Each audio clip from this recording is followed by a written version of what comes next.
بنقول لك ايه، لما تبقى انت مسافر بره في غربة يبقى حافظ على فلوسك.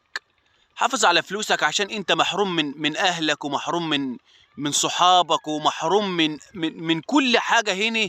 فانت هناك تحافظ على فلوسك، ما تمشيش فلوسك في الهافة.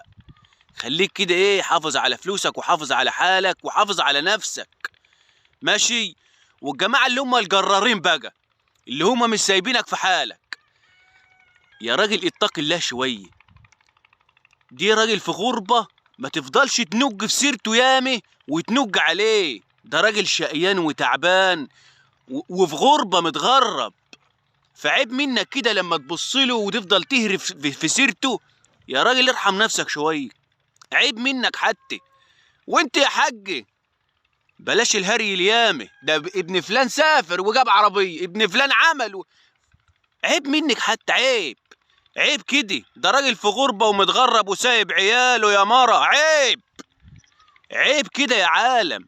ده راجل في غربة متغرب ومتبهدل، طالع عينه وعين اللي خلفوه، محروم من اهله ومحروم من عياله ومحروم من كل حاجة حلوة في بلده، وسايب الدنيا وتعبان وشقي. يا عالم بيه، يا عالم بياكل بيشرب بيعمل. ارحموه ارحموه، عيب منكم لله. صلوا على النبي يا جماعة، والسلام عليكم.